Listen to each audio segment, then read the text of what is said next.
Hey everyone, hope you're doing great. Welcome back to my channel. In today's video, we'll dive into what if Deku inherited the power of the Infinity Stones. Smash that subscribe button, and be sure to peek at the description below. Let's begin. The notebook was ruined. Its pages, once filled with meticulously detailed analyses and hopeful, childish scrawls, were now a pulpy, waterlogged mess. Charred black at the edges where Kaken's explosions had kissed the paper, it floated in the murky water of the koi pond like a drowned bird. Izuku Midoriya stared at it, a hollow space carved out in his chest where, just a few hours ago, a fragile shard of hope had resided. You're quirkless! You'll never be a hero!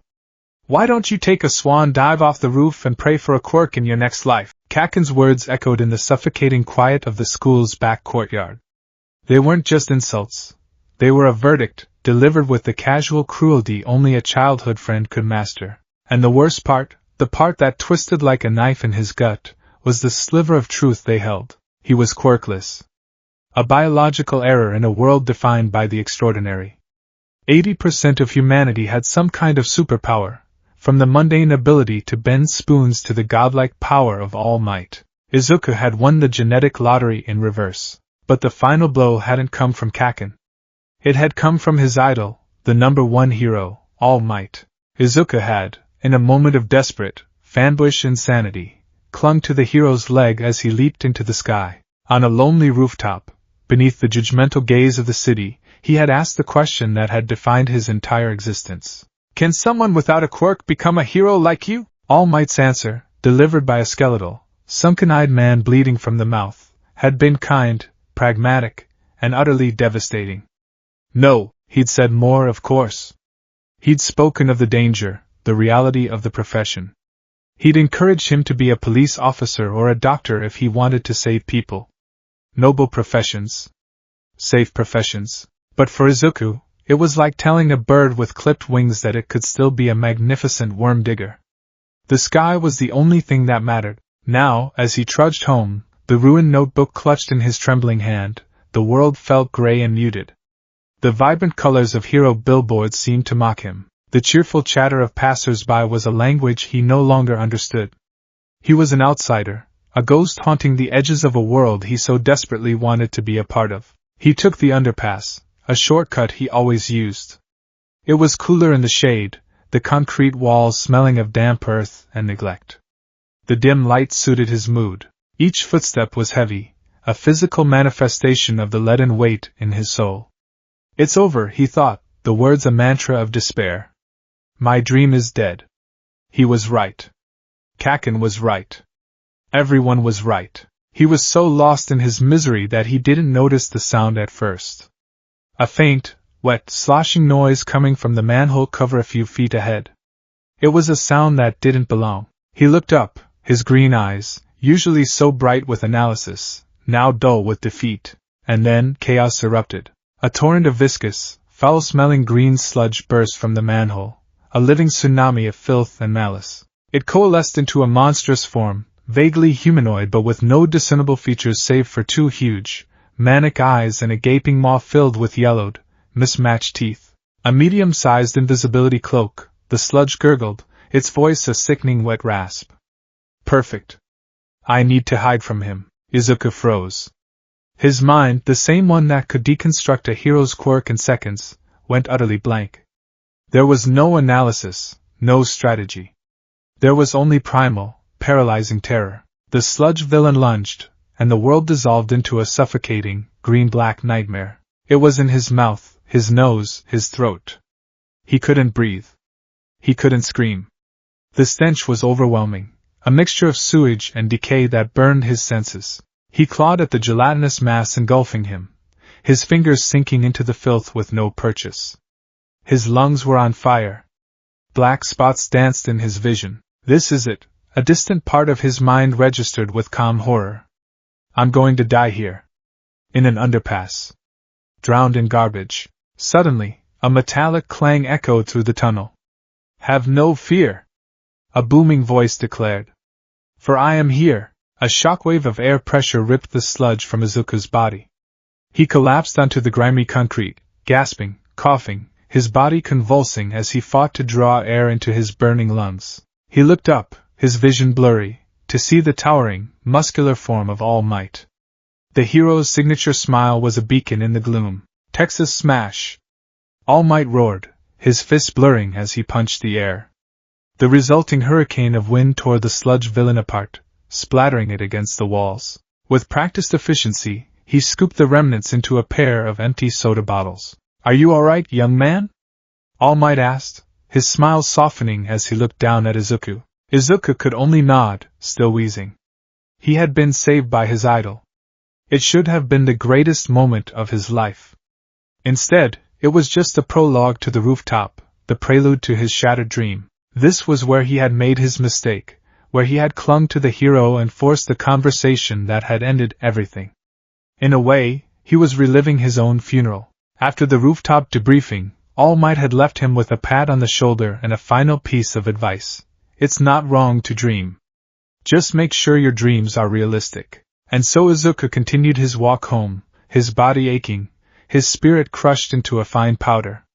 As he approached a familiar shopping district, a crowd had gathered. An explosion rocked the street, sending a shower of glass and debris raining down.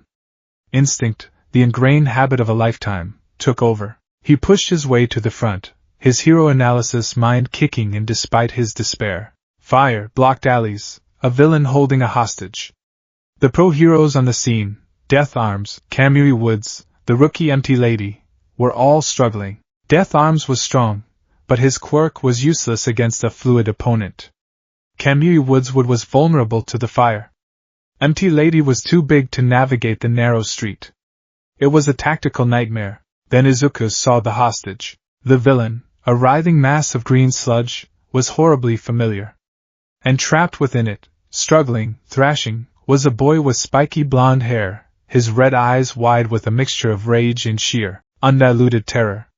Explosions erupted from his palms, not as controlled blasts, but as desperate, panicked detonations that were doing more harm than good, setting the surrounding shops ablaze. It was Kaken. Everything stopped.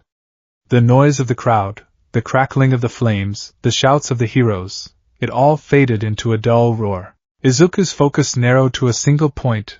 Bakugo Katsuki, his tormentor, his rival, his oldest friend, was suffocating. He was drowning on dry land, just as Izuku had been minutes before. And his eyes, for the first time in a decade, Izuku didn't see arrogance or pride in Kaken's eyes. He saw a desperate plea. He saw a child staring into the abyss, begging for a hand to pull him back. "He looks like he's asking for help," Izuku's mind whispered. The heroes weren't moving. They were waiting for someone with the right quirk. Waiting. But Kaken didn't have time to wait. And in that moment, something inside Izuku Midoriya, something buried deeper than bone, deeper than conscious thought, finally broke. The dam of his despair, his fear, his powerlessness, shattered. An ocean of pure, unadulterated desperation flooded every cell of his being. It was a single, deafening thought that consumed all others. I have to save him. He didn't decide to run. His legs just moved. He burst from the crowd, a small, green-haired boy with a yellow backpack, sprinting toward an impossible fight. The heroes yelled at him. "Kid, no! Stop! It's suicide!" He didn't hear them. He was acting on an impulse so pure and powerful it bordered on holy. As he ran, he did the only thing he could think of. He swung his backpack off his shoulder and hurled it at the villain's face. A textbook, a pencil case, a half-eaten sandwich, it all struck one of the villain's giant eyes. The sludge monster roared in surprise and pain, its grip loosening for a fraction of a second. It was enough. Kaken managed to gasp a ragged breath of air. "Deku?" He choked out, his voice raw. "What the hell are you doing here?" "I don't know!" Izuku screamed back, clawing at the sludge, his fingers digging into the slime, trying to pull his friend free. "My legs they just started moving.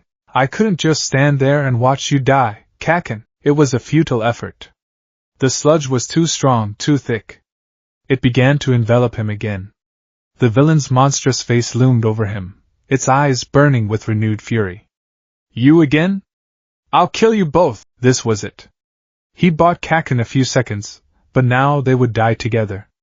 His desperation wasn't enough. His courage wasn't enough. He was still just a quirkless, useless Deku. He squeezed his eyes shut, bracing for the end, and the universe answered. It did not begin as a feeling of power. It began as a vibration. A low, resonant hum that started in the marrow of his bones and spread outward, making his teeth ache. It was not his own energy.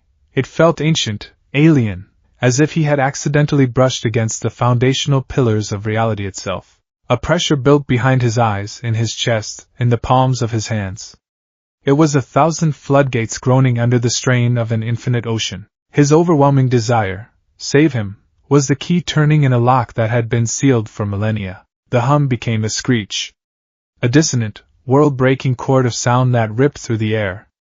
The first thing that manifested was the color. A deep, violent, amethyst purple bled into the world from a point just in front of Izuku's chest. It wasn't a glow.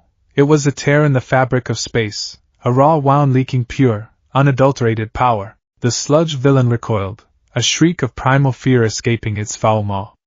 What is that? Izuku didn't know. His mind was a maelstrom of agony and confusion. He felt a searing pain lance up his right arm, as if it were being simultaneously flash-frozen and set ablaze. He felt a hot, thick liquid begin to pour from his nose and ears. But overriding all of it was the instinct, the power, the need. He threw his hands forward, a gesture of pure, instinctual defense. The purple energy erupted. It was not a controlled blast. It was not a heroic punch. It was a cataclysm. A wave of pure, destructive force exploded from him, not in a beam, but in a chaotic, uncontrolled wave. The air itself seemed to shred, screaming in protest. The sound was deafening, a physical blow that shattered every window for a city block. The sludge villain was atomized. Not pushed, not scattered, but annihilated in the epicenter of the blast. The parts of it touching Kaken were violently ripped away, while the rest of it was simply gone. The wave of force continued, carving a 10-foot wide, 3-foot deep trench in the asphalt of the street. The edges of the gouge melted and glassy. It slammed into the building opposite, buckling the steel frame and sending a shower of concrete and steel dust into the air. But that wasn't the only thing that happened. For a single, hallucinatory heartbeat within the explosion of purple, another color flickered into existence. A brief, impossible flash of crimson red, emanating from Izuku's left forearm. In that instant, the remaining globules of sludge that had been clinging to Kaken, the ones not vaporized by the main blast, underwent a horrifying and instantaneous transformation. They did not fly away. They simply ceased to be sludge. Their fluid, viscous nature unraveled, their biological makeup rewritten. They became sand. Fine, gray, lifeless sand that cascaded harmlessly off Bakugo's shoulders and fell to the ground with a soft, dry hiss. The entire event, from the first hum of power to the final settling of dust, lasted less than 3 seconds, and then silence. A profound, ringing silence broken only by the distant wail of news sirens and the soft patter of rain that had begun to fall, as if the heavens themselves were weeping at what they had just witnessed. Kaken was on his hands and knees, coughing and gasping for air, his body trembling, his eyes wide with a terror that had nothing to do with the villain anymore. He stared at the trench, at the ruined building, and then at Izuku. Izuku stood in the center of the devastation he had wrought. The world swam before his eyes. The pain was indescribable. It felt as if his very soul had been used as fuel, leaving a cold, hollow void behind. His head throbbed with a migraine so intense it felt like his skull was trying to split open. He could taste blood and copper in the back of his throat. He looked down at his right arm. There, etched onto his skin from his palm to his elbow, were 6 faint, geometric marks. They glowed with a soft, internal light, like embers cooling after a great fire. One on the back of his hand, a complex hexagon of pulsing, furious purple. One on his forearm, a shifting, liquid-like symbol of crimson. For others, a cold blue on his wrist, a brilliant yellow on his bicep, a serene orange over his veins, and a verdant green near his elbow, were barely visible, little more than ghostly afterimages. They were intricate, alien, and utterly terrifying. He stared at them, his mind refusing to connect the dots. What are these? What was that? Did I do that? The glow from the marks faded, the purple and red last to vanish, leaving behind unmarked skin as if they had never been there at all. But he had seen them. He knew. The strength fled his body all at once. His legs buckled. The world tilted on its axis, the gray sky and the black, broken street swapping places. He collapsed forward, his head hitting the pavement with a dull thud, and darkness gratefully swallowed him whole. When consciousness returned, it was in fragments, the feeling of rough asphalt against his cheek. The smell of rain and ozone. The distant, panicked voices of the pro-heroes. What the hell was that? A secondary villain? No, it came from the kid. I saw it. His quirk? What kind of quirk does that? The collateral damage is... Check on the other one. Is he okay? Izuku's eyelids fluttered open. The first thing he saw was Kaken, being helped to his feet by death arms, his body still shaking. But he wasn't looking at the heroes. He was staring at Izuku, his expression a chaotic mix of fear, confusion, and something that looked disturbingly like awe. The world was still a blurry, painful mess. Izuku tried to push himself up, but his arms felt like they were made of wet paper. A wave of nausea rolled over him. Then, a new figure entered his field of vision. A tall, impossibly skeletal man with sunken eyes and a shock of blonde hair that drooped in the rain. Tashinori Yagi. All Might. He knelt beside Izuku, his usual booming presence replaced by a grave, intense silence. His gaze wasn't on Izuku's face, but on the path of destruction that started at Izuku's feet and ended in the shattered facade of a building 100 yards away. He had seen it. Or at least, he had seen the aftermath. His keen eyes took in everything, the melted asphalt, the nature of the destruction, the petrified sand scattered near Bakugo, and the small, broken boy at the epicenter of it all. Young man. All Might's voice was low, strained, stripped of all its usual bravado. Midoriya. Izuku flinched. He had been lectured by the hero, then saved by him, then rejected by him. What now? Accusation? All Might's gaze finally met his. There was no anger in his eyes. There was something far more unsettling, a deep, profound alarm. It was the look of a man who had spent his life fighting dragons, only to stumble upon something that could swallow the sky. What was that? All Might asked, his voice barely a whisper. Your quirk, when did it manifest? Izuku opened his mouth to answer, to say I don't know, I'm quirkless, it wasn't me. But the words died in his throat. The phantom sensation of the glowing marks on his arm, the memory of that terrifying, universe-breaking power pouring out of him, was too real to deny. He had done that. It was him. A choked sob escaped his lips instead. All Might saw the terror in the boy's eyes. He saw the genuine, soul-deep confusion. This wasn't the controlled power of a trained hero, or the malicious rampage of a villain. This was an accident. An eruption. A natural disaster wearing a middle school uniform. He had told this boy he couldn't be a hero because he was powerless. He had been wrong in a way that was more terrifying than he could have ever imagined. The boy wasn't powerless. He was something else entirely. Something new and volatile. The paramedics finally pushed through, strapping Izuku to a stretcher. His mother arrived soon after, a frantic, crying whirlwind of love and fear. He was checked over, questioned by police who were just as baffled as the heroes. The official report would be a mess of contradictions, a sudden, powerful quirk manifestation under extreme duress, an unknown energy-type quirk with a high collateral damage output.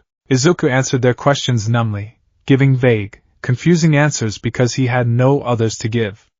He didn't mention the colors.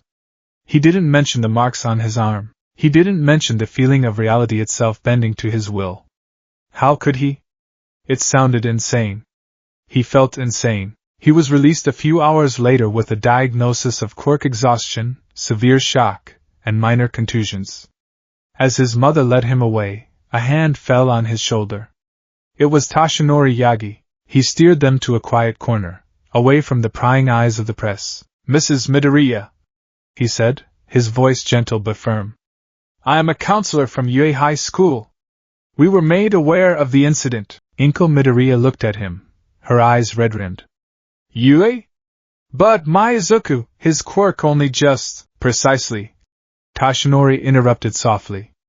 A late-blooming quirk of this magnitude is rare and dangerous. Not just to others, but to the user himself.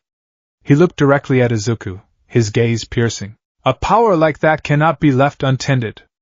It needs to be understood, contained, guided.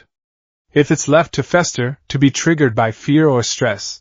He didn't need to finish the sentence. The image of the carved-up street was enough. I am here to make a special recommendation, he continued. Based on his clear heroic impulse and the potential of his quirk, I am extending an invitation for Izuku Midoriya to take the UA entrance exam, the written portion, of course. His actions today will serve in lieu of the practical. Izuku's head snapped up. UA. The dream he had just buried. It was being offered to him, but not as a reward. It sounded like a containment protocol. A quarantine. Inko was overwhelmed, stammering her thanks through tears of relief. Izuku was just numb. He wasn't being offered a chance to be a hero. He was being offered a cage, a place where they could study the monster that lived inside him. Maybe that was for the best. The days that followed were a blur of quiet terror. He passed the UA written exam easily. His analytical mind had always been his greatest strength, but there was no joy in the acceptance letter when it arrived. He would walk past his All Might posters and feel a cold dread instead of inspiration. He lived in constant fear of his own body. Every time he got startled, he half expected a flash of blue light. Every time he got a headache, he worried it was the precursor to another purple explosion. He would stare at his hands for hours, trying to summon the feeling, trying to understand it, but there was nothing. Just a memory, a phantom limb of cosmic power he could no longer feel. He didn't tell his mother the full extent of it. He couldn't. How could he explain to her that for 3 seconds he had held the power to unmake the world in his hands, and that it had felt like dying? How could he tell her that he was afraid of himself, that he felt like a walking time bomb? So he lied. He said he was just tired. He said his new quirk was overwhelming. He let her fuss over him, her gentle hands a stark contrast to the violent memory of the power that had ripped through him. The night before his first day at UA High, he couldn't sleep. He stood in front of the mirror in his darkened room, the moonlight casting long shadows. He pulled up the sleeve of his t-shirt and stared at his right arm. It was just skin. Pale, freckled, unremarkable. But if he concentrated, if he remembered the screeching sound and the blinding light, he could almost feel it. A faint, residual hum deep beneath the surface. 6 sleeping gods, chained to the soul of a terrified teenage boy. His dream had come true. He was going to UA. He had a quirk, one more powerful than he could have ever imagined, and he had never been more afraid in his entire life. The day the sludge villain attacked wasn't the day he became a hero. It was the day his world, the simple, black and white world of heroes and villains, of possible and impossible, had shattered into a million terrifying, colorful pieces, and he was standing alone in the wreckage. The gates of UA High loomed before Izuku, a grand archway of glass and steel that was supposed to represent a gateway to his future. For 10 years, this image had been his North Star, the symbol of everything he wanted to become.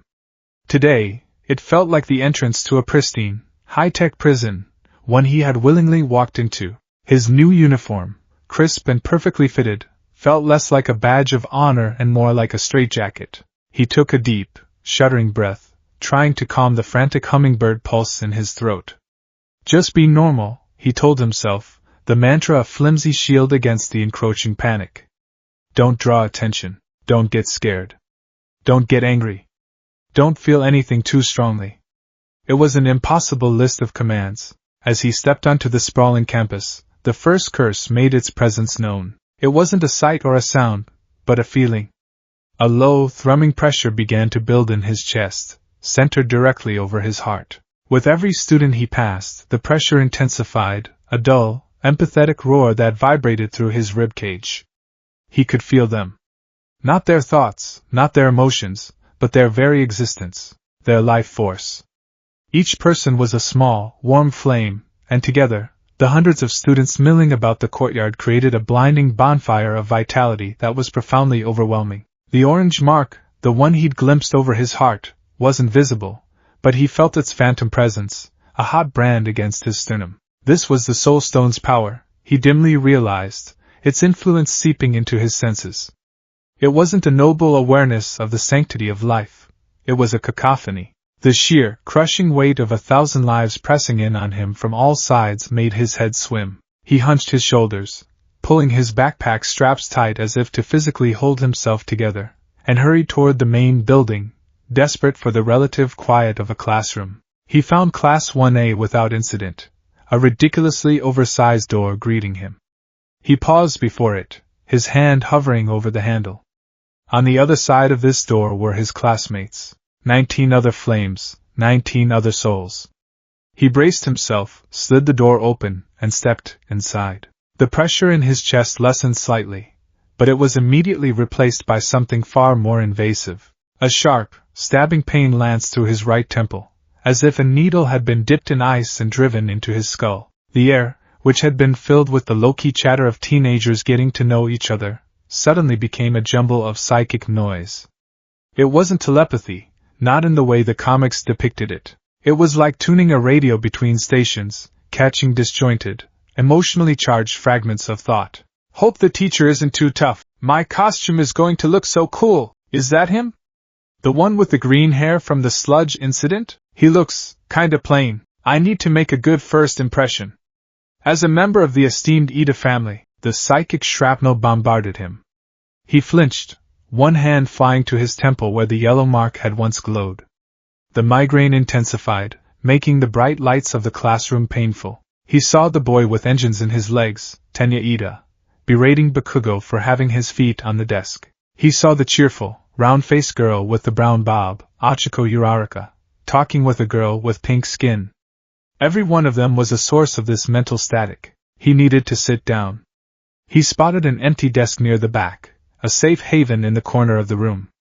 He stumbled toward it, his movements stiff and uncoordinated. He just had to get there, put his head down, and try to build a wall in his mind. He was 2 steps away from the chair when someone suddenly moved into his path, a tall boy with spiky red hair grinning widely. Hey! You're the guy who took down that sludge villain, right? That was totally manly, the sudden appearance, the loud voice, the unexpected social contact. It was too much. A jolt of panic shot through Izuku. And with it, the third curse activated. The world jumped. For a nanosecond, he was standing in front of the redhead. The next, he was 2 feet to the left, his shoulder bumping hard against the edge of the desk he'd been aiming for. His feet, which had been in mid-stride, tangled beneath him. He lost his balance completely, crashing to the floor with a loud clatter of his backpack and a mortified yelp. A cold spot bloomed on his left palm, the ghost of the blue mark. It felt like he'd been dipped in liquid nitrogen for a split second. An involuntary spatial warp. A micro-teleport. It had happened a few times at home, reaching for a glass of water and finding his hand 6 inches to the right of it, walking through a doorway and scraping his shoulder on the frame he knew he had avoided. It made him feel like a stranger in his own body. The classroom went quiet. Everyone was staring. The red-haired boy, Eijiro Kirishima, looked confused. Whoa, you okay, man? Izuku's face burned with a heat that had nothing to do with his powers. He scrambled to his feet, bowing repeatedly. I'm so sorry. I'm so clumsy. I didn't get much sleep, sorry to bother you. He practically threw himself into his seat, his heart hammering against his ribs. He felt Kaken's glare on him from across the room, a laser beam of pure, concentrated confusion and contempt. What the hell was that, Deku? Bakugo's expression seemed to scream. First you have the power of a god, and now you can't even walk straight? Izuku didn't dare look at him.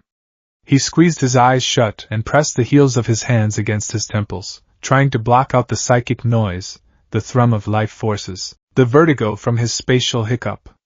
This is a nightmare, he thought, the words a desperate prayer. I'm not going to last a day. The final curse, the most subtle and disorienting of all, chose that moment to manifest. He saw the girl with the brown hair, Uraraka, turn to talk to him, a bright, friendly smile on her face. Her mouth opened. Then he saw it again. She turned, the same smile, the same angle. Her mouth opened. and then, in reality, she turned. "Hi," she said cheerfully. "I'm Uraraka Achiko. That was a pretty crazy fall. Are you sure you're okay?" His brain stuttered. He had just seen a 2-second preview of the event, a micro-loop of time playing out a fraction of a second before it happened. The sensation was centered around his right eye, a faint, chilling tingle. The green mark. The time stone. It wasn't foresight.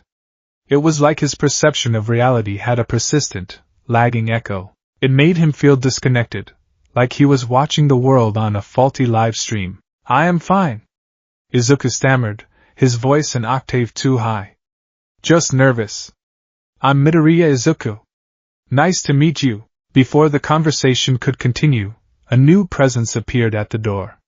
It was a man slumped in a yellow sleeping bag, looking like a disheveled caterpillar. "If you're here to make friends, you can pack up your things and leave." The man, their teacher, Izuku realized with a jolt, shimmied out of the sleeping bag, revealing a tired-looking man with long black hair, bloodshot eyes, and a scarf that seemed to float around his neck. Shota Aizawa. The erasure hero, Eraserhead. Aizawa's gaze swept across the room, and the psychic chatter in Izuku's head quieted slightly, as if his mere presence demanded focus. His eyes, however, lingered on Izuku for a fraction of a second longer than anyone else. It was a look of cold, sharp analysis. He knew Izuku was the special recommendation, the student with the city block leveling quirk. He was not impressed. He was assessing a threat. "It took you all 8 seconds to quiet down," Aizawa said, his voice a monotone drone. "That's not going to work. Life is not rational. And time is a precious resource." He pulled a gym uniform from his sleeping bag. "Put these on and meet me on the field. We're having a quirk apprehension test." The collective gasp of the class was a wave of shock Izuku felt in his chest. A test on the first day. But as they filed out to the locker rooms, Izuku's fear was of a different sort. A test of their quirks. He had to use his power. The power he was terrified of, the power he couldn't control, the power that felt like 6 angry gods screaming in his blood. He was going to have to do it in front of everyone. The field was vast, the sun beating down with an unforgiving glare that worsened the throbbing in Izuku's skull. Aizawa stood before them, his expression unchanged. "You've been taking standardized tests your whole lives," he began, "but you've never been allowed to use your quirks in physical exams. The ministry is run by bureaucrats stuck in the past. It's not rational." He turned to Bakugo. "Bakugo, you finished first in the practical exam. What was your best score for the softball throw in middle school?" 67 meters, Bakugo grunted, his eyes flicking over to Izuku before settling on Aizawa. "Try it with your quirk." Aizawa tossed him a ball. Bakugo strode into the chalk circle, a predatory grin stretching across his face. He wound up, his hand crackling with contained power. "Die!" he screamed, unleashing a massive explosion that propelled the ball like a cannon shot. The blast of hot air washed over the students. Aizawa held up a device. 705.2 meters. Know your own maximum. It's the most rational way to form the foundation of a hero. The class erupted in excitement. 705 meters? Seriously? We can use our quirks as much as we want. This is awesome, awesome. Izuku felt a cold sweat trickle down his back. This was the worst-case scenario. Aizawa's face darkened, the slightest shift of his features silencing the crowd instantly. "Awesome, you say? You plan to become heroes with that half-assed attitude?" His lips pulled back in a grim smile. "All right. New rule. Whoever comes in last place in the 8 tests will be judged to have no potential, and will be expelled." Panic. Raw, ice-cold panic flooded Izuku's system. The thrumming in his chest intensified. The migraine behind his temple pulsed in time with his frantic heartbeat. Expulsion? On the first day, this wasn't a test. It was a culling. Aizawa's threat was a logical ruse, a way to push them to their limits. But Izuku didn't know that. To him, it was a death sentence for his dream, delivered for the second time in as many weeks. The first test was the 50-meter dash. Izuku was paired with Tenya Ida. As they took their positions, Izuku's mind raced. Space. The blue one. I just need to jump a few meters. Not a big portal, just a little hop. I can do it. He tried to focus, to channel the feeling of the cold spot on his palm. He tried to will the world to bend. Nothing happened. It was like trying to lift a mountain with his mind. The power wasn't a muscle he could flex. It was a storm, and there was no wind right now. The starting pistol fired. Ida was a blue and white blur, his engines roaring as he crossed the finish line in 3.04 seconds. Izuku just ran. He pumped his arms and legs, his body screaming in protest, his lungs burning. He finished in 7.02 seconds. A perfectly average, pathetically human time. As he caught his breath, he heard the whispers, amplified by the mind curse. Thought he was the sludge incident guy. He's not very fast. Maybe the stories were exaggerated. The second test, grip strength. He held the small device in his hand.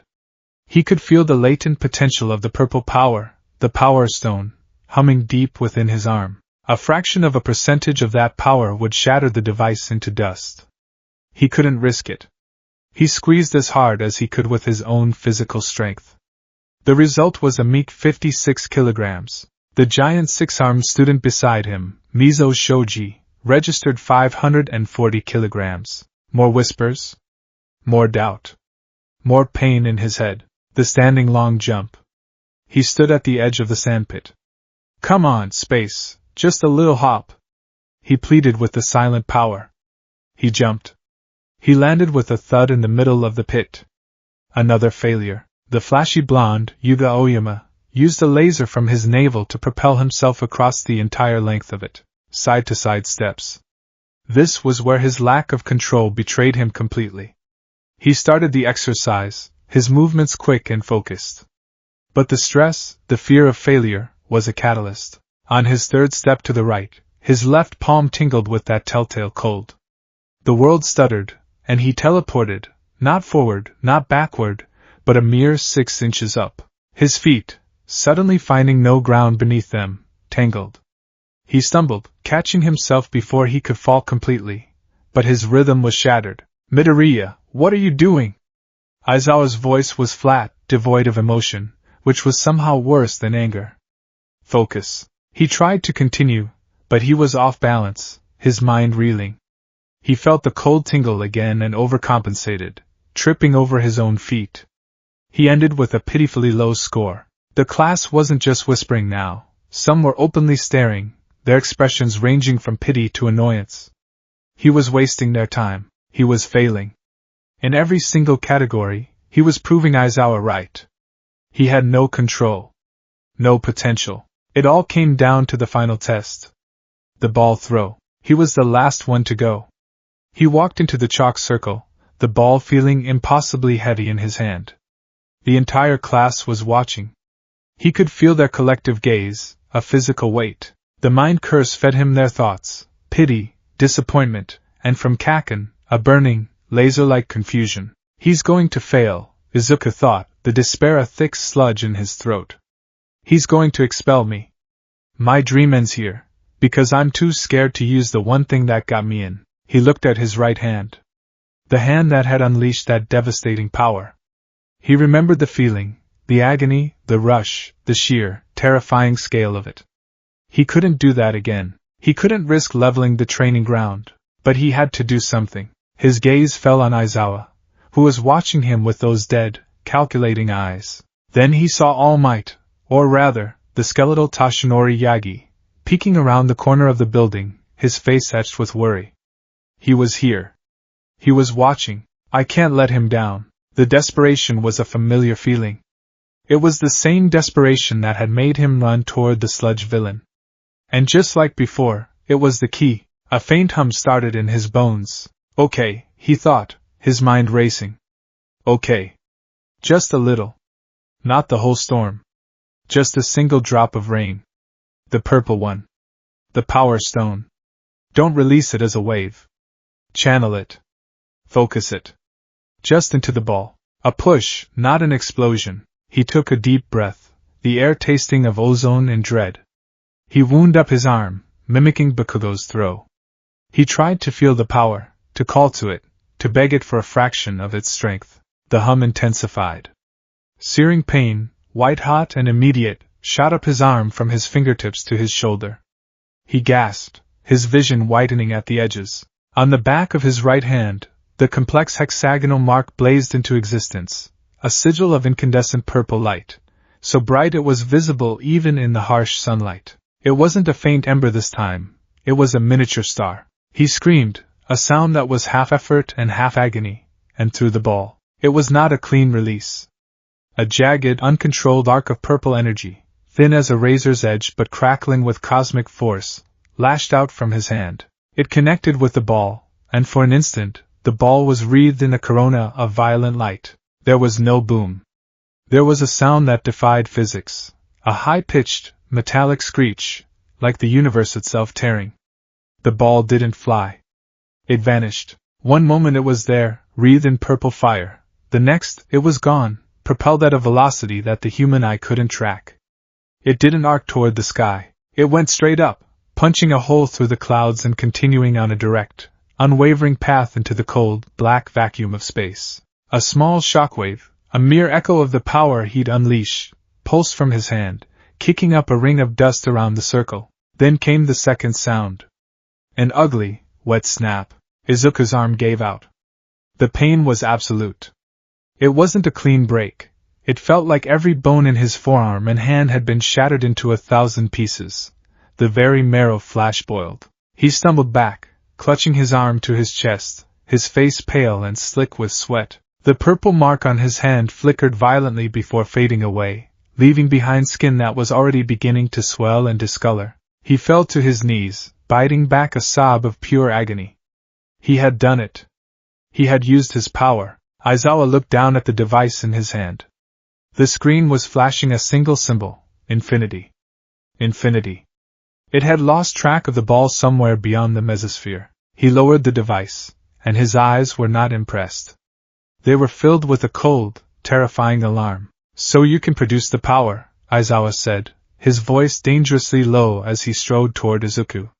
But at what cost? Before Izuku could answer, he felt a strange sensation. The hair on his neck stood up. He looked at Aizawa. The teacher's eyes were glowing a faint red, his black hair and his capture weapon scarf floating around his head as if underwater. He's using his quirk on me, Izuku realized. He's trying to erase it. Izuku tried to summon the power again, just to see what would happen. Nothing. The deep, resonant hum was gone, silenced completely. Aizawa's quirk worked. But it also proved something terrifying. The powers of the Infinity Stones, the fundamental forces of the universe, could be negated by another person's quirk. They weren't divine. They were just as vulnerable as anything else in this world. I erased your quirk, Aizawa stated, his voice tight. The fact that your arm is still broken proves you were going to be incapacitated regardless. You can't keep fighting after you've been hurt like this. You'd be a liability. A one-trick pony who is useless after the first trick is done. He deactivated his quirk, his eyes returning to normal.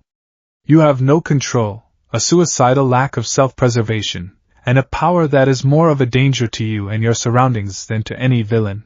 Aizawa's gaze was like a physical weight. Your potential is not zero, Midoriya. It's a negative number. You are a problem that needs to be solved. The words struck Izuku harder than any physical blow. A problem. Not a hero. Not even a student. A problem. From across the field, Bakugo watched, his fists clenched so tight his knuckles were white. He had seen it. He saw the pathetic, clumsy Deku from the first few tests. Then he saw that light, that terrifying purple light that looked nothing like any quirk he had ever seen.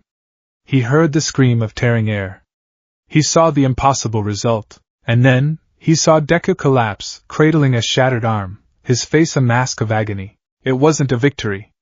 It wasn't a triumphant display of power. It was self-mutilation. Deku had broken himself to achieve that result. The rage and jealousy Bakugo had felt simmering in his chest all morning was being slowly replaced by a cold, unsettling confusion. What the hell was Deku's quirk? Why did it seem to be actively trying to kill him? He didn't look like a rival. He looked like a victim. Aizawa finally showed the results. Izuku was dead last. By the way, Aizawa said, a cruel grin spreading across his face. I was lying about the expulsion. It was a logical ruse to pull out the best in all of you. The class collectively breathed a sigh of relief. Uraraka looked like she was about to faint. But Izuku barely heard him. He was still on his knees, the world a haze of pain. He had failed. And even though he wasn't being expelled, Aizawa's assessment echoed in his soul. A liability. A problem. Go to recovery girl, Aizawa commanded, his tone leaving no room for argument.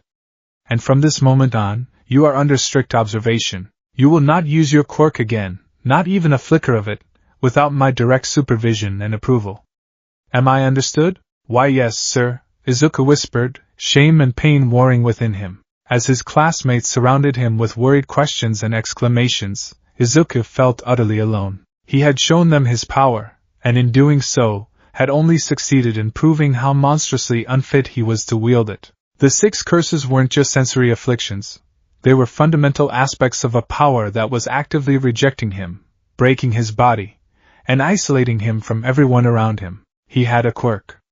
He was at UA, and his dream of being a hero had never felt so far away. Isolation wasn't a punishment, it was a survival strategy. In the week following the quirk apprehension test, Izuku Midoriya learned to walk the halls of UA High like a ghost. He kept his gaze fixed on the floor, his shoulders hunched, trying to make himself as small as possible. He had become a master of avoidance, mapping out the least crowded routes between classes, taking his lunch to a secluded rooftop stairwell, and slipping out of the classroom the second the final bell rang. It wasn't that he wanted to be alone. Every fiber of his being yearned to talk with Uraraka about her zero-gravity quirk, to ask Ida about the mechanics of his engines, to join in the boisterous laughter Kirishima seemed to generate wherever he went. But he couldn't. The proximity of others was a form of exquisite torture. His curses, as he'd come to call them, were a constant, chaotic symphony.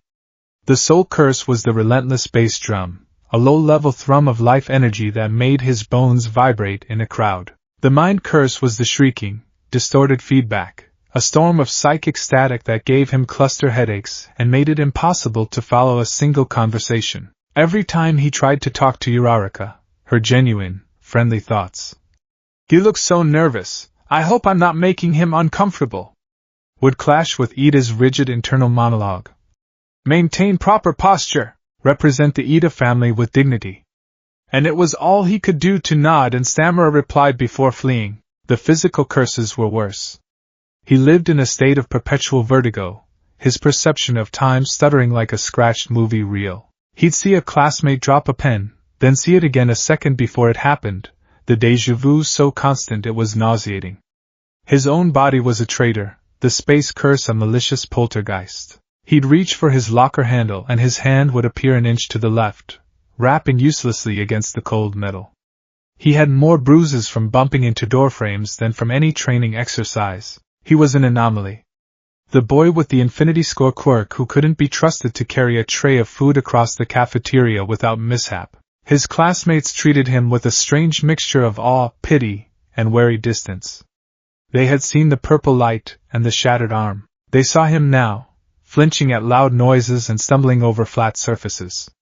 The two images didn't compute. His teachers were no better. Aizawa's gaze was a physical weight, a constant, silent reminder of his probationary status. "You are a problem that needs to be solved." The words were branded on his soul. Then there was All Might. The #1 hero, in his skeletal Toshinori Yagi form, found him during lunch one day, tucked away in his stairwell sanctuary. He brought with him 2 juice boxes and an air of profound, helpless concern. "Young Midoriya," he said, his voice a low rumble as he sat down on the step below Izuku. "How are you, holding up?" Izuku flinched, pulling his knees tighter to his chest. "I'm fine, All Might." The lie was so thin it was transparent. Toshinori sighed, the sound rattling in his cavernous chest. He looked old and tired. "I saw the test. Aizawa-kun's methods are harsh, but he gets results. Still, your arm." "Recovery girl healed it," Izuku said quietly. "It was just quirk exhaustion." Another lie. It hadn't felt like exhaustion. It felt like he'd offered his bones as kindling for a star and had been surprised when they burned. All Might was silent for a long moment, staring out at the cityscape visible through the narrow window. When I was your age, he began, his voice distant, I felt a great pressure. The power I inherited, it was immense. A sacred torch passed down through generations. I was terrified I would drop it. That I wouldn't be worthy. He turned to look at Izuku, his sunken eyes holding a desperate sincerity. But I learned something, my boy. The power doesn't make the hero. The heart does. The desire to save, the courage to stand when others won't, that is the true source of strength. Your quirk is a tool, nothing more. It is your spirit, the same spirit that made you run to save young Bakugo, that defines you. It was a beautiful speech. Inspiring. The kind of speech that would have made a younger Izuku weep with joy. But it was useless. It was like telling a man drowning in a hurricane to simply have the heart of a fish. But what if it's not a tool? Izuku whispered, the words raw and brittle. What if it's connected? The first time, when I ran for Kaken, my desire to save him is what made it come out. At the test, my fear of failing you, of losing my dream, that's what made it happen again. All Might, what if my heart, my spirit, what if that's the trigger? What if the very thing that makes me want to be a hero is the same thing that could make me level a city? All Might stared at him, his mouth slightly agape. The question hung in the air between them, heavy and unanswerable. He, the symbol of peace, the pillar of their society, had no answer. He could teach a boy how to throw a punch. He could lecture on justice and resolve. He could not, however, teach someone how to tame the fundamental forces of creation that had inexplicably taken root in his soul. He placed a hand on Izuku's shoulder, the gesture meant to be comforting, but Izuku could feel the man's helplessness. We will figure this out, young Midoriya, he said, but his voice lacked conviction. Together, as All Might left, leaving a condensation beaded juice box behind, Izuku felt a despair colder and deeper than any he had known before. He was truly alone. Even the greatest hero in the world was just as lost as he was. I am here. All Might's voice boomed, though this time it was through the speakers of the training facility. Coming through the door like a hero, the entire class, now clad in their personalized hero costumes, erupted in excitement. Izuku's own costume, a simple, green jumpsuit with a respirator mask and large rabbit ear-like hood his mother had designed, felt foolish and optimistic. It was the costume of the hero he had dreamed of being, not the walking disaster he was. Welcome, young heroes, to the trial of battle. All Might announced, his charisma a tangible force that filled the observation room. This is indoor combat training. You'll be split into teams of 2, heroes versus villains, to see how you apply your skills in a practical scenario. Izuku's blood ran cold. Combat. He had to fight. The thought of aiming his power at another person was horrifying. Aizawa's warning echoed in his head. You will not use your quirk again without my direct supervision and approval. Was this approved? All Might was there, but Aizawa wasn't. The rules were dangerously vague. All Might began drawing lots. Team A will be Uraraka Ochako and Midoriya Izuku. Uraraka gave him a bright, determined smile and a thumbs up. Izuku managed a weak, trembling smile in return. The soul curse amplified her earnestness, a warm, steady flame of resolve that was a stark contrast to the frigid terror in his own chest. And their opponents, All Might boomed, the villain team will be Team D. Ida Tenya and Bakugo Katsuki. The world stopped. For a moment, all the curses fell silent, replaced by a singular, roaring dread that drowned out everything else. Bakugo. Kaken. Of all the people in the class, it had to be him. The one person who would not hold back. The one person who was obsessed with the power Izuku couldn't control. The one person guaranteed to push him past his breaking point. This wasn't a trial. It was an execution. Bakugo's head snapped toward him. His grin was not joyful. It was a predator's snarl, all teeth and malice. But behind the rage in his crimson eyes, Izuku saw it, a burning, obsessive curiosity. He didn't just want to win. He wanted answers.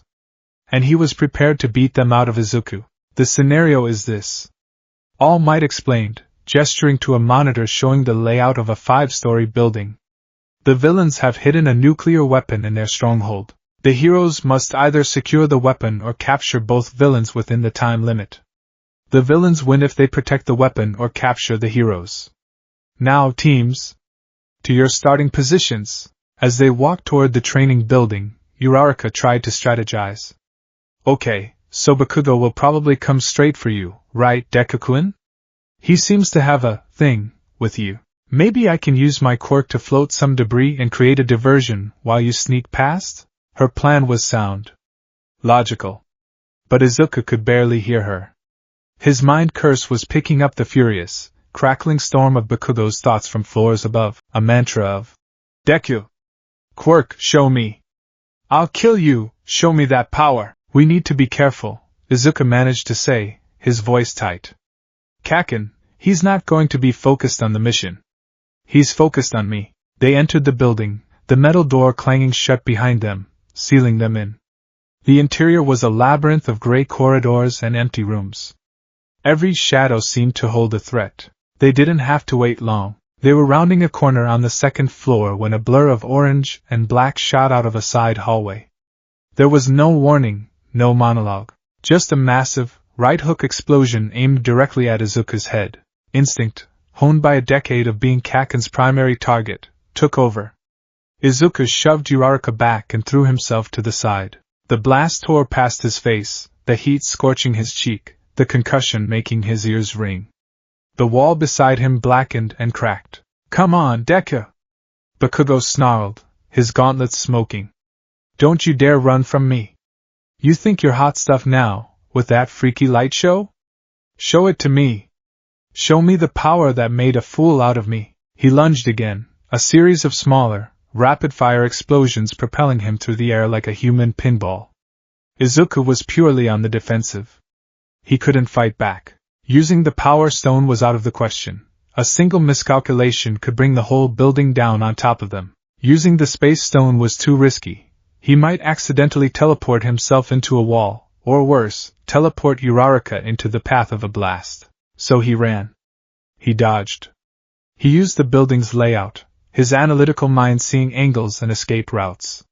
He was aided perversely by his curses. A half-second time stutter showed him where Bakugo's next blast would land, allowing him to duck just in time. The mind curse screamed a warning as Bakugo prepared to kick, a jumble of rage and intent. Uraraka-san, go! He yelled, ducking under a wide, sweeping explosion. Find the weapon! I'll hold him off. But Deku-kun, go! She hesitated, then nodded, her face grim with determination, and sprinted down the hall. Bakugo ignored her, his entire world narrowing to the green-haired gnat dodging his every move. You're not holding me off, you're just running like the useless coward you've always been. Bakugo roared, his frustration mounting. You think you can beat me without using that quirk? You're insulting me. He cornered Izuku in a large, empty room. The only exit was behind him. Bakugo stood there, panting, his arms trembling slightly from the recoil of his own quirk. No more running, he growled.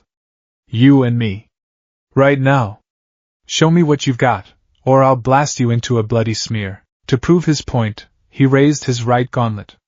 You know how my quirk works, right, nerd? I secrete a nitroglycerin-like sweat. These gauntlets have been storing it up. He pulled a pin from the side of the massive grenade-like piece of gear. This isn't for show. In the observation room, All Might tensed. Young Bakugo, no! You'll kill him. He won't die if he dodges. Bakugo screamed back into his calm, his voice unhinged. Izuku's eyes widened in horror. This wasn't a training exercise anymore. This was an attempted murder. There was no dodging this. The hallway was too narrow. The blast would be too big. He was out of time. He was out of options. The sheer, overwhelming terror was a familiar pressure. It was the key, turning the lock. Stop it. The thought wasn't a plan. It was a prayer.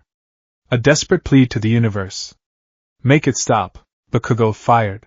A colossal, blinding jet of fire and concussive force erupted from the gauntlet, consuming the entire corridor in a wave of destruction. And in the face of that annihilation, Izuku's power answered his prayer. It wasn't the violent purple of power.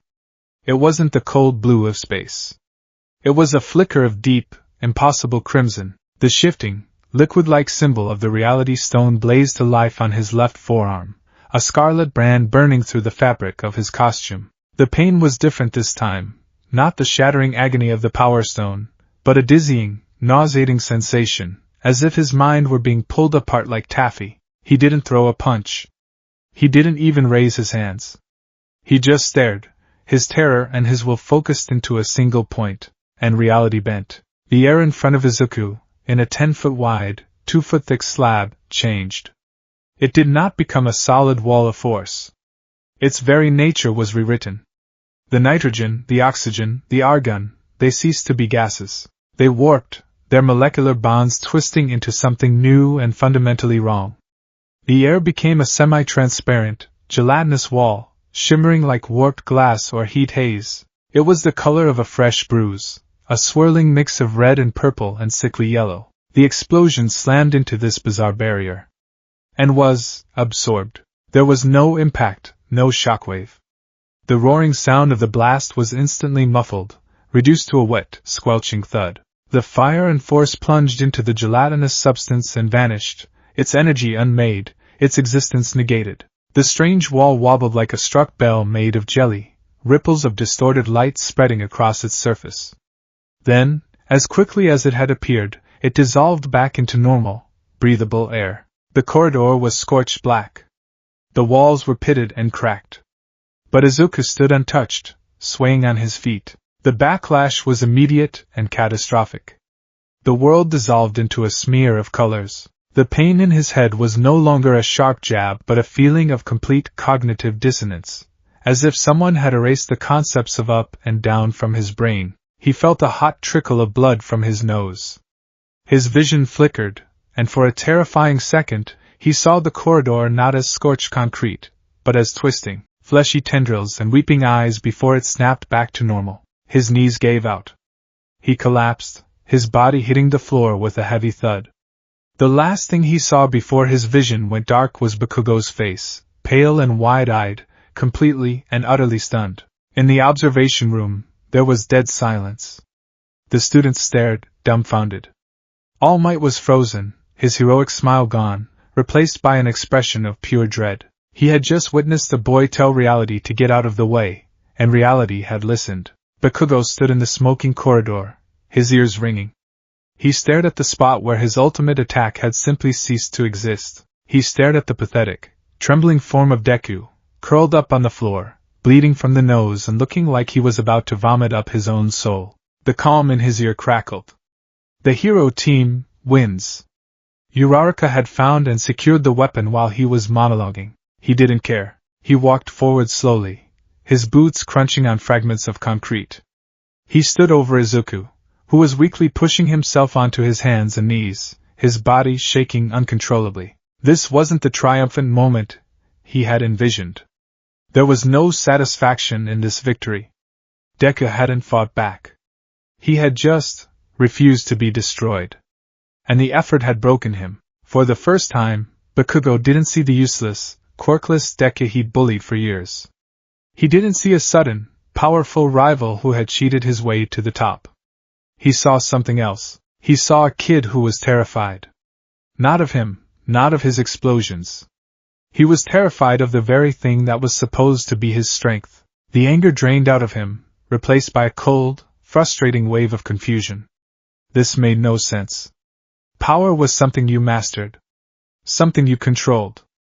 Deku's power seemed to be controlling him. What the hell is that, Deku? Bakugo's voice was rough, but it lacked its usual explosive rage. It was a genuine, demanding question. He kicked Izuku's side, not hard enough to injure, but enough to get his attention. Get up. Look at me. Izuku slowly, painfully, lifted his head. His eyes were unfocused, his face was a pale green, and there was pure, undiluted fear in them. Bakugo's breath hitched. That was the look. The look of someone drowning. You look like you're fighting a ghost, Bakugo said, the words coming out quieter than he intended. Like you're fighting yourself. What is that, Quirk? The question, that aggressive, demanding, grounded question, cut through the fog of Izuku's pain. It was an anchor in the storm of his unraveling senses. A few days later, Izuku was in one of UA's smaller, private training gyms. Aizawa had confined him there after school, with the explicit order to figure it out or don't come back to my class. It was an empty threat, but the pressure was real. He was sitting cross-legged on the floor, trying to meditate, trying to build the mental walls he so desperately needed, when the gym door slammed open. Bakugo strode in, still in his school uniform, a scowl etched onto his face.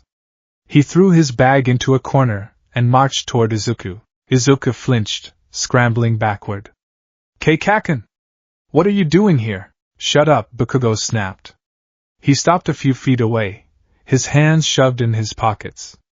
He stared at Izuku, his red eyes narrowed in thought. That crap you pulled in the trial, the jelly wall, that was pathetic. I won, Izuku whispered. You collapsed. Bakugo roared, his voice echoing in the gym. You got lucky. Uraraka's not an idiot. You didn't win, you just survived. You've got all this insane power, and it's beating the hell out of you from the inside out. It's an insult to everyone here who is actually working their ass off to control what they have. He took a deep breath, reining in his temper. I've been thinking about it. The test. The sludge villain. The fight. It's not one thing, is it? The purple nuke is different from the jelly wall, and you twitch around like a scared rabbit sometimes. It's not one quirk. It's a bunch of them, all crammed inside you. Izuku stared at him, stunned into silence. He had figured it out. Of course he had. Kaken had always been frighteningly perceptive when it came to quirks. And you're a moron, Bakugo continued, beginning to pace. You're trying to hold back a flood with a paper cup. Every time you get scared or desperate, one of them bursts out and wrecks you. It's the stupidest thing I've ever seen. He stopped pacing and pointed a finger at Izuku. So here's the deal. You're going to stop being a pathetic victim. You're going to learn how to use this crap. And I'm going to make you. Why? Izuku asked, his voice barely audible. Why would you help me? Bakugo scoffed, a bitter, angry sound. Don't get it twisted, Deku. This isn't for you. I can't be the #1 hero if the guy who's supposed to be my rival is a self-destructing mess who might accidentally turn the school into pudding. Your weakness is an insult to my strength, so I'm going to beat it out of you. He crouched down, his red eyes boring into Izuku's. So stop trying to use all that crap at once. Pick one. Just one. And make it work, you idiot. We'll start with the purple one. The power one. He stood up and walked to the other side of the gym. He held up his palm, and a small, controlled pop of an explosion sparked to life, warm and bright. I'm going to throw these at you. They won't hurt much. You're not going to blow up the building. You're not going to make a jelly wall. You're going to use that purple light to make a shield. Something small. Something you can control. Understand? Izuku looked at Bakugo, at the fierce determination in his eyes. It wasn't kindness. It wasn't friendship. It was aggressive, pragmatic, and selfish. But it was also, strangely, the most helpful thing anyone had said to him since his quirk manifested. All Might had offered abstract spirit. Aizawa had offered threats. His classmates had offered pity. Kaken, his tormentor, his rival, was offering him an anchor. A solid, explosive, terrifyingly real anchor to hold onto in the middle of his cosmic storm. Okay, Izuku whispered, pushing himself into a ready stance, his legs still trembling. Good, Bakugo said, a feral grin spreading across his face. Now, show me something other than pathetic. He fired the first small blast. And for the first time, Izuku didn't just brace for the pain of his power. He tried to command it. The bus ride was a cacophony. 19 teenage voices, bubbling with a mixture of excitement and nervous energy, echoed off the metal walls. Izuku sat wedged into a corner seat, a small island of forced calm in a sea of boisterous camaraderie. He had a pair of noise-canceling headphones on, a recent desperate purchase. But they did little to block out the mind curse. The psychic chatter still bled through, a jumble of thoughts about rescue training, hero costumes, and what they might have for lunch. It was a dull roar now, not a piercing shriek, but it was still exhausting. His gaze drifted to his hands resting on his lap. He flexed his fingers. For the past 2 weeks, every day after school, the private gym had become his crucible, and Bakugo, his reluctant, foul-mouthed warden, their training was brutal and unorthodox. It consisted mainly of Bakugo throwing increasingly powerful, yet non-lethal, explosions at him while screaming insults. Not a nuke, you idiot! A glove! Make a glove of purple energy around your fist. It's leaking everywhere. Focus! Are you even trying, you damn nerd? Smaller. More controlled. Think of it like a candle flame, not a forest fire. Progress was agonizingly slow, measured in millimeters. Most days ended with Izuku nursing a headache that felt like his brain was trying to crawl out of his ears, his body trembling with the strain of holding back an ocean of power. But for the first time, he wasn't just reacting. He was acting. He had managed, on a handful of occasions, to sheath his hand in a thin, shimmering layer of purple energy, a power glove that could deflect Bakugo's smaller blasts without shattering his own bones. It was a tiny victory, but it felt monumental. It was the first time he had bent one of the curses to his will, however briefly. We're here. Aizawa's monotone voice cut through the chatter, bringing the bus to a halt. Look sharp.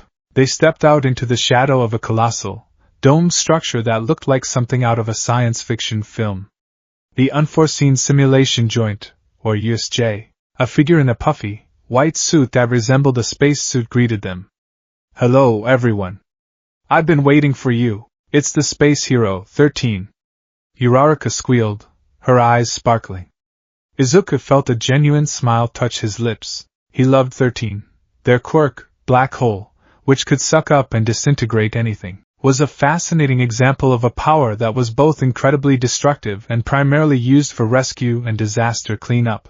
As 13 began their speech about the dangers of quirks and the importance of using them to save lives, Izuku felt a strange, cold prickle at the back of his neck. It was a different sensation from any of his usual curses. It was a feeling of being watched. He glanced around, but saw nothing out of the ordinary.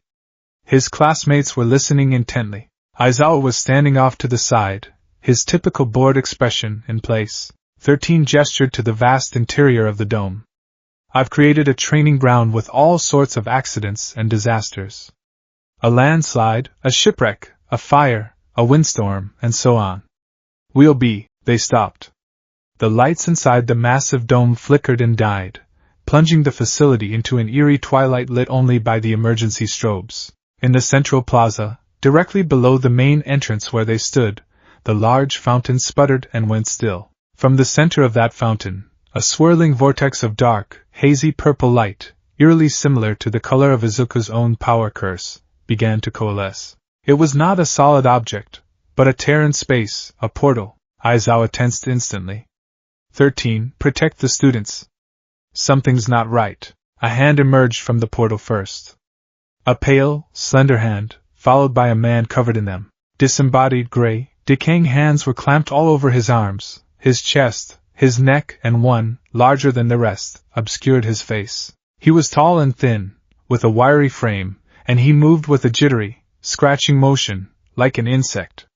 His posture was a slouch of pure petulance and malice. So he's not here, the man of hands rasped, his voice dry and scratchy.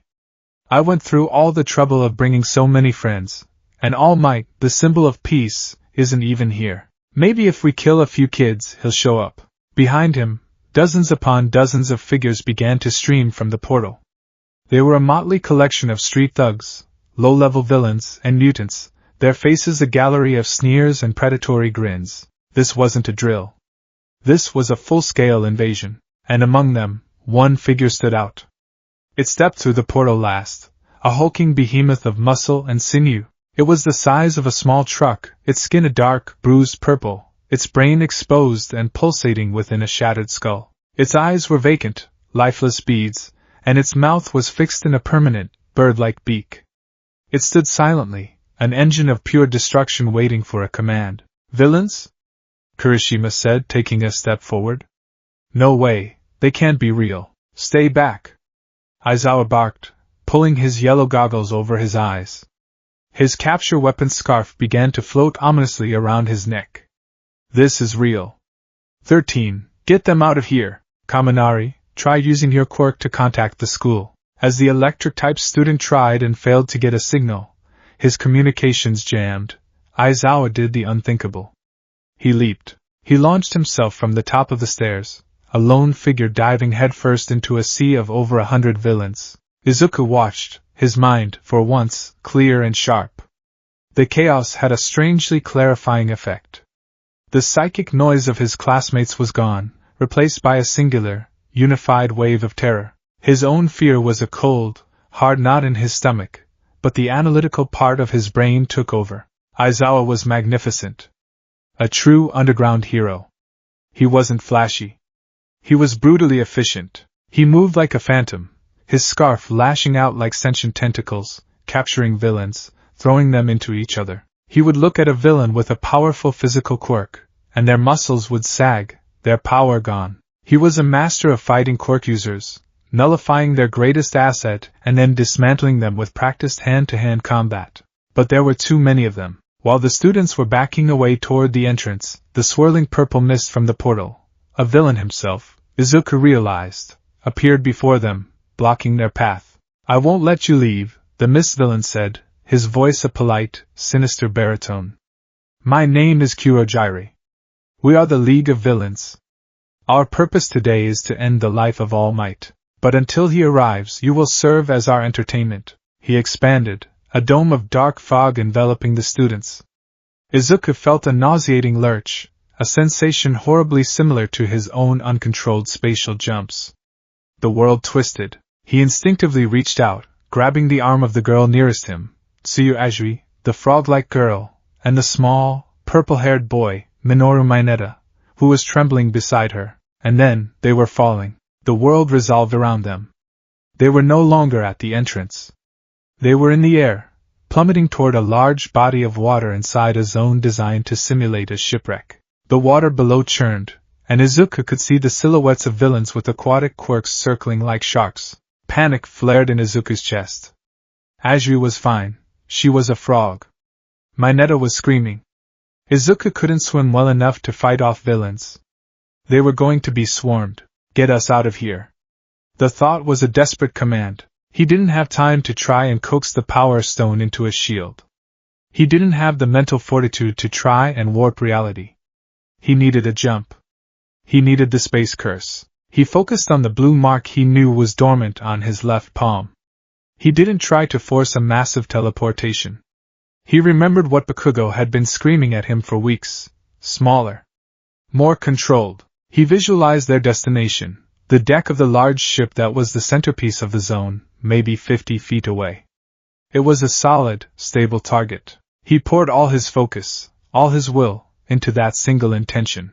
A sharp, piercing cold, like a spike of dry ice, shot through his left hand.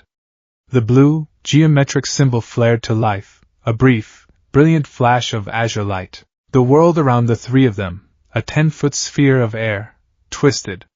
It didn't feel like movement. It felt like the space they occupied was instantaneously exchanged with the space on the deck of the ship. They landed in a heap on the solid metal, the water splashing harmlessly 20 feet below them. Izuku stumbled, the world tilting. The spatial jump had left him dizzy and nauseous, but it was a dull ache compared to the bone-shattering agony of the Power Stone or the mind-rending confusion of the Reality Stone. He had done it. He had consciously used the Space Stone for something other than an involuntary flinch. Whoa, Mineta gasped, looking from the water back to Izuku, his eyes wide. How did you do that? He warped, Azui said, her voice calm and analytical, a finger to her chin. Ribbit. That's a powerful quirk, Midoriya-chan.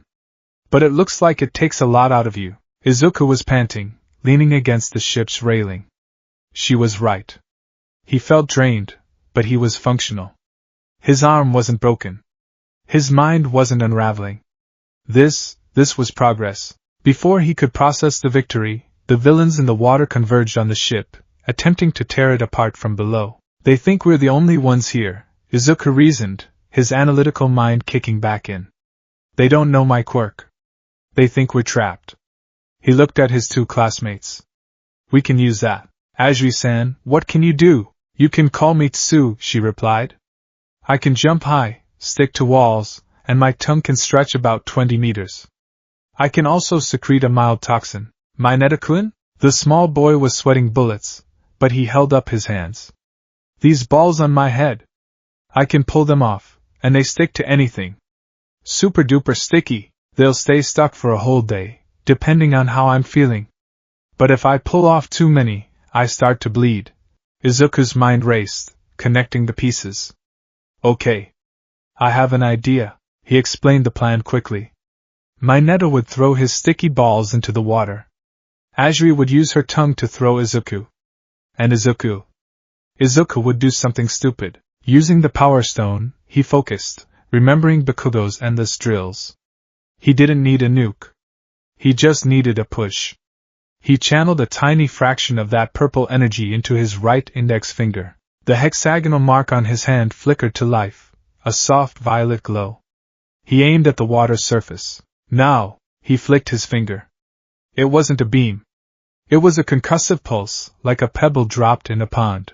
A Delaware smash, he thought, the name popping into his head, a tribute to the hero he could no longer inherit from.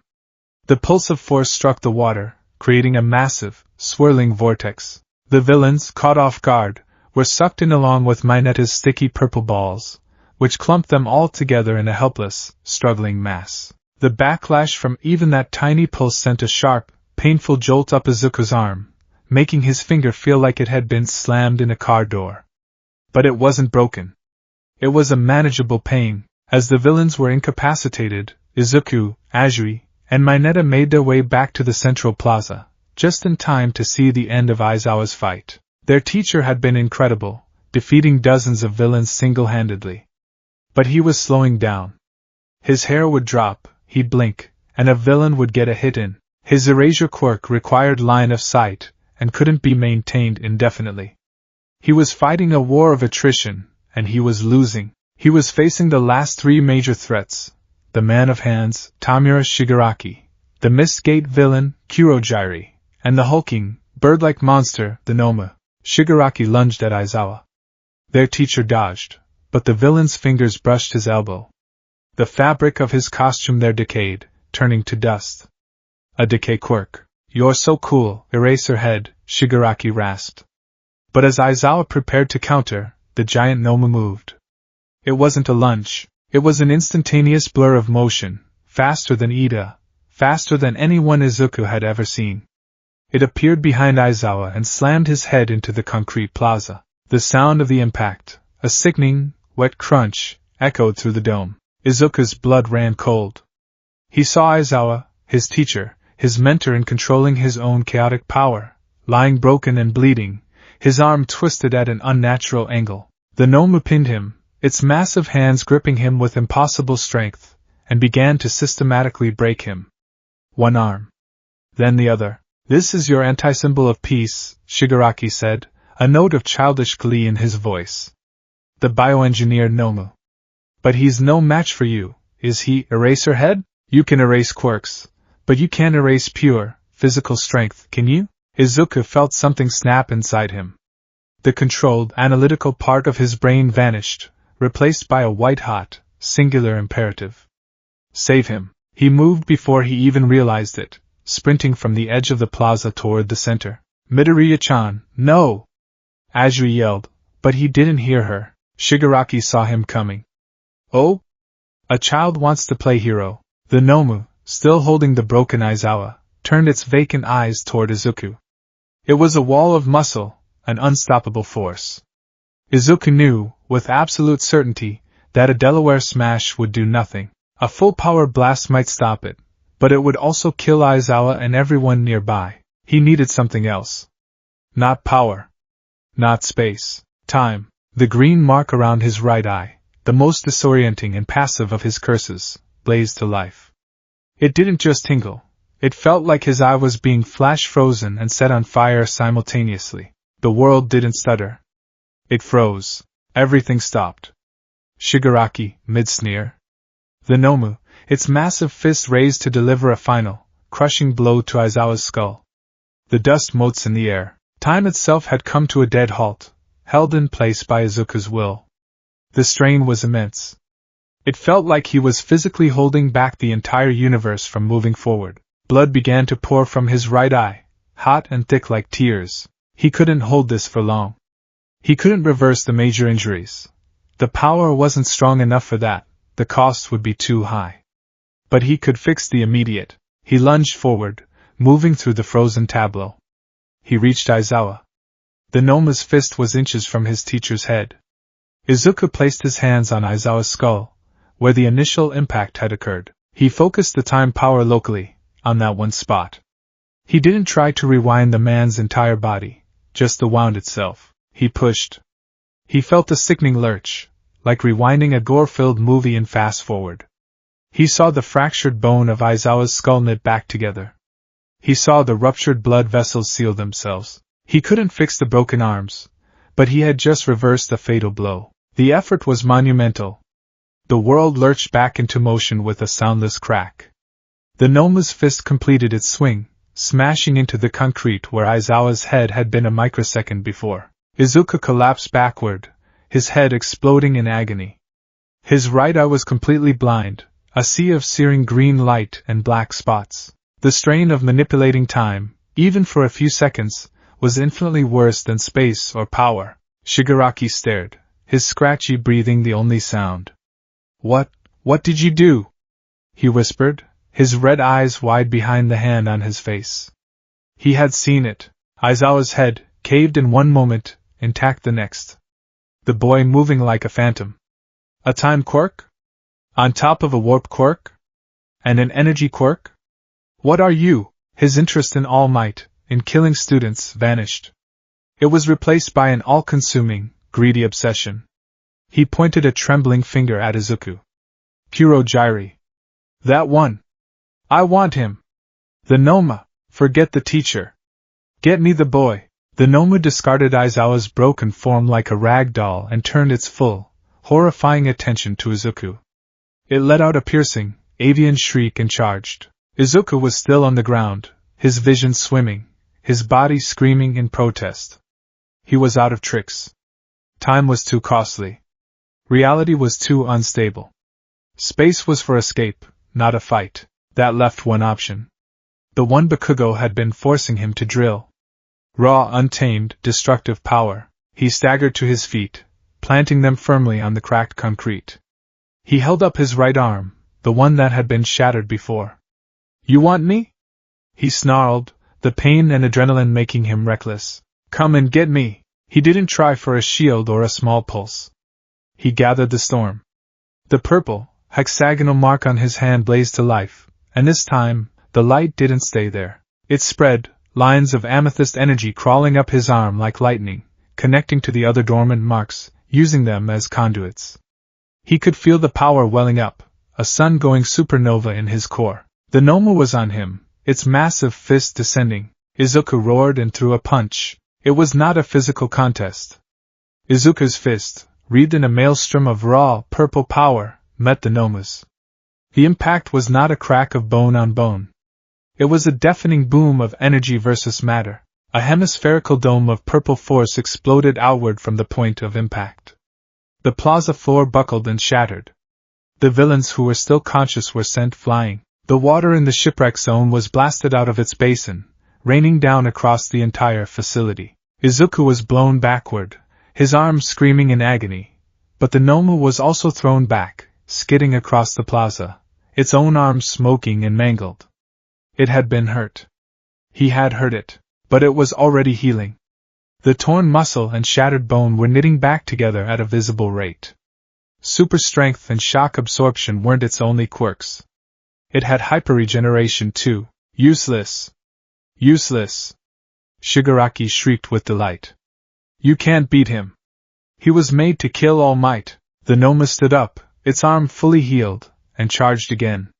Izuku braced himself, preparing to unleash another blast, knowing that this time it would probably cost him his arm for good. Suddenly, the doors to the USJ burst open with a resounding crash. Have no fear, a voice boomed, radiating power and fury. For I am here. All Might stood at the top of the stairs. He was not smiling. His face was a mask of cold, righteous rage. He saw the broken form of Aizawa. He saw his terrified students, and he saw young Midoriya, bleeding and battered, standing alone against a monster designed to kill him. Shigaraki spun around. Ah, he's here at last. The final boss. The unblinking eye of the League of Villains had seen what it came to see. And now, another, far more powerful eye was watching them back. As All Might leaped down to join the fray, Izuku knew the fight was far from over. His display of cosmic power hadn't just saved his teacher. It had put him squarely, and irrevocably, on the radar of the true master behind the League, the symbol of evil, all for one. The infirmary smelled of antiseptic and regret. Izuku lay on a starched white cot, staring at a beige acoustic tile on the ceiling. Every few seconds the tiny holes in the tile would seem to swim and rearrange themselves into a new, impossible pattern before snapping back to normal. It was a residual effect of the reality curse, a visual echo of his mind's near unraveling. His body ached with a profound, soul-deep exhaustion that went far beyond muscle fatigue. It felt as if his very spiritual essence had been scraped thin, leaving him translucent and fragile. Recovery Girl, the youthful heroine, Chio Shizenji, had tutored over him with a mixture of professional concern and utter bafflement. His physical injuries were surprisingly minor, a severely strained arm, a burst blood vessel in his right eye, and a handful of bruises. She had healed those with a quick kiss, her amplifying quirk energizing his body's natural healing processes and draining what little stamina he had left. But she couldn't heal the real damage. His life force is dangerously low, Tashinori, she had said, her voice a low, worried murmur from the other side of the privacy screen where she was speaking with all might. Far lower than what these injuries should cause. It's not quirk exhaustion in the traditional sense. It's depletion. As if he's been burning his own soul for fuel. I've never seen anything like it. Whatever his quirk is, it's treating his body less like a host and more like a disposable battery. Izuku closed his eyes, the words confirming his deepest fears. A disposable battery. That's exactly what it felt like. Each use of his power was a trade. A broken arm for a ball thrown into orbit. A mind-rending vertigo for a wall that could stop an explosion. A bleeding, blinded eye and a week's worth of life force for a few seconds of frozen time. What would be the ultimate cost? What would happen when the battery finally ran dry? The curtain slid open with a soft swoosh. 3 figures stood there, their expressions forming a grim triptych of authority and concern. Aizawa, his arms in heavy casts, and his head wrapped in bandages, his one visible eye burning with an unnerving intensity. All Might, in his skeletal form, looking more like a worried father than the symbol of peace. And between them, a small, white, furred creature in a suit, a mouse? A dog? A bear? Principal Nizu. His beady black eyes, usually twinkling with cheerful intelligence, were sharp and serious. The scar over his right eye seemed more pronounced today. Midoriya-kun, Nizu began, his voice polite but firm, we need to talk. This wasn't a friendly checkup. It was an interrogation. They pulled up chairs, creating a semicircle around his bed, effectively trapping him. The pressure in the room was immense. Izuku's soul curse flared, and he could feel the turbulent emotions swirling around him. All Might's frantic worry, a frantic hummingbird heart. Aizawa's pain-laced, razor-sharp focus, a feeling like a drawn bowstring. And Nizu. Nizu's presence was bizarre. It was a calm, placid surface, but beneath it, Izuku felt the dizzying churn of a hyper-intelligent mind working at 1,000 calculations per second. It was like standing next to a silent, room-sized supercomputer. Let's dispense with the pleasantries, Aizawa said, his voice a low rasp. I saw what you did at the USJ. So did All Might. So did the villains. You used at least 3, possibly 4, distinct high-level abilities. You warped space to move your classmates. You generated a massive concussive force to fight the Noma. You manipulated time to save my life. And Bakugo's debriefing on your combat trial described a temporary, localized transmutation of matter. A reality-altering effect. He leaned forward, his single eye pinning Izuku to the bed. Your file says you have an energy emission quirk that manifested late. That file is either a lie or woefully incomplete. We are long past the point of secrets, Midoriya.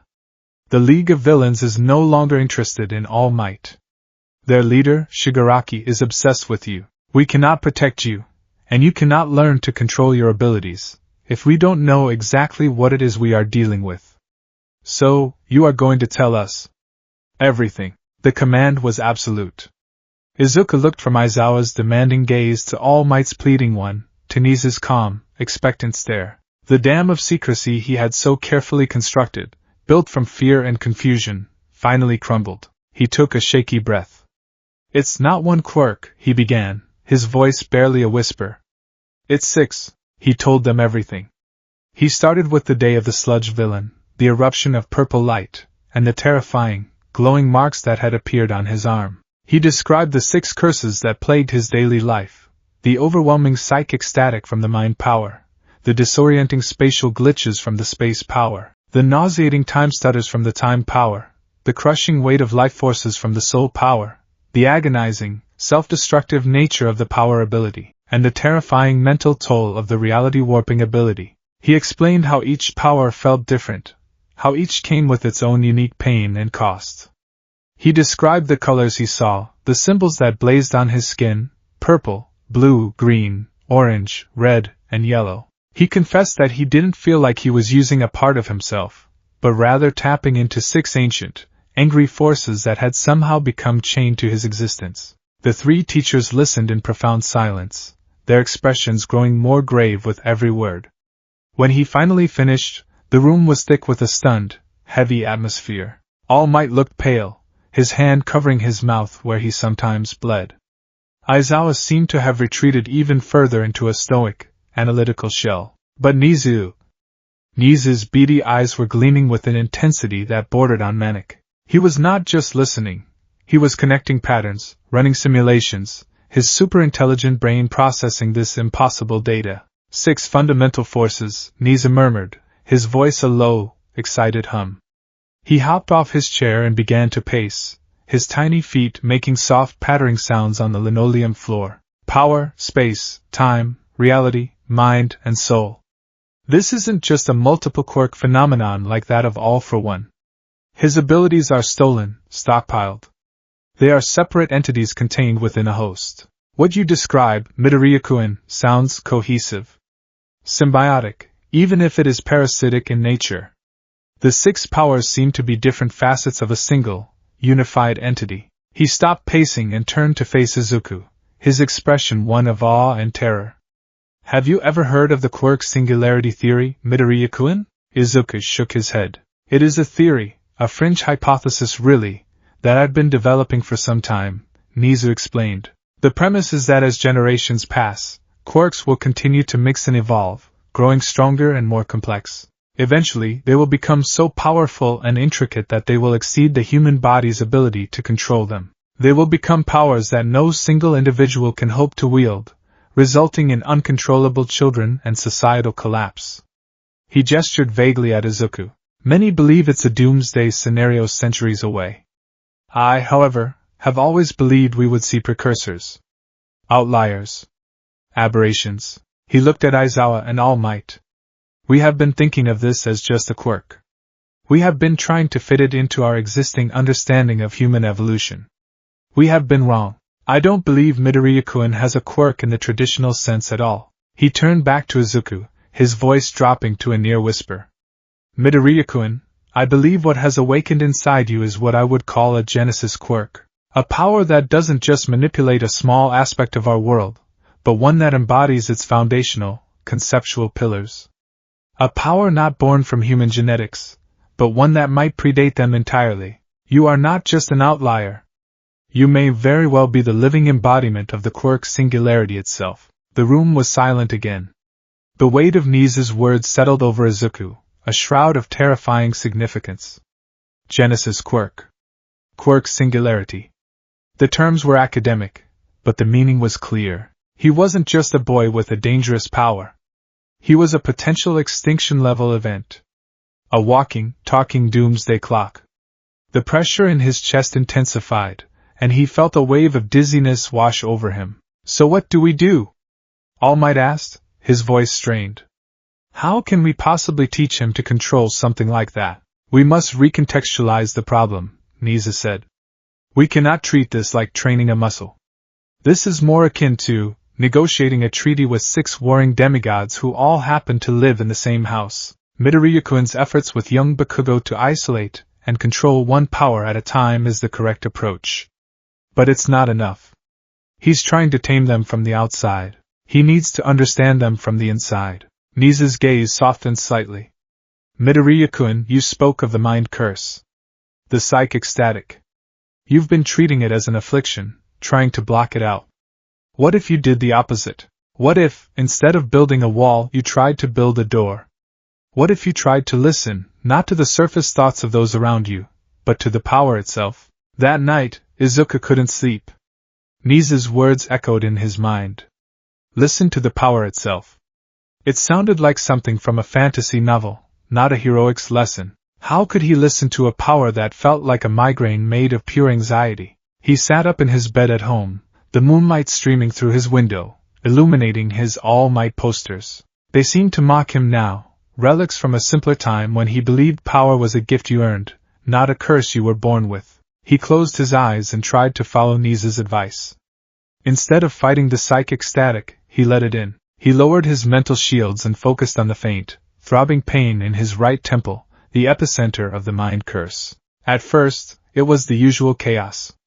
He could hear his mother's gentle, sleeping thoughts from the next room, a soft murmur of worry for him. He could feel the distant, dream-fueled anger of Bakugo miles away, a feeling like crackling embers. He could even sense the faint, collective consciousness of his sleeping neighbors, a low hum of dreams and anxieties.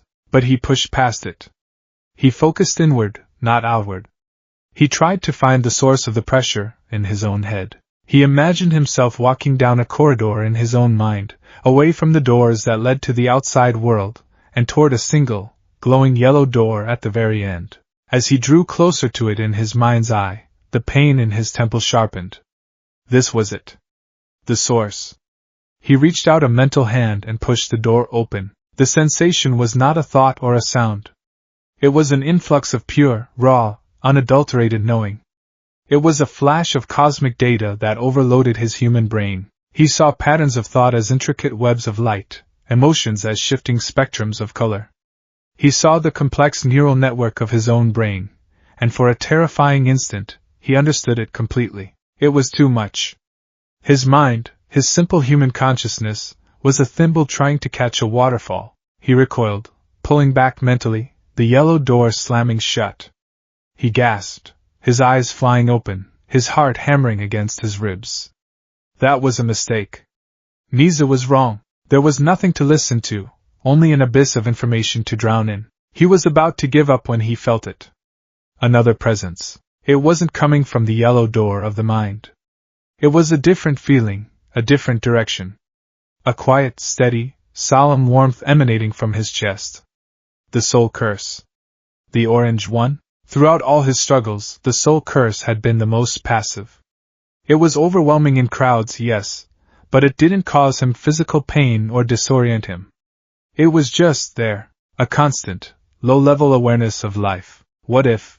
He shifted his focus. Instead of pushing into the chaotic yellow energy of the mind, he relaxed into the serene orange warmth of the soul. He didn't try to open a door this time. He just listened. He let the feeling guide him. It felt like sinking into a warm, quiet ocean. The surface thoughts of others faded away. The thrum of his own anxious heart quieted. He drifted deeper and deeper, into a place of profound stillness within himself. And there, in the quiet depths, he found it. It wasn't a voice. It wasn't a memory. It was an echo. A psychic fossil embedded not in his mind, but in the very fabric of his soul, a place where the orange energy was anchored. It was a feeling, an impression, a story without words. He felt vastness. A cosmic scale of existence that dwarfed human comprehension. He felt a consciousness, ancient and lonely, drifting in an endless, stardusted void. This being was not human, not animal, not anything he could name.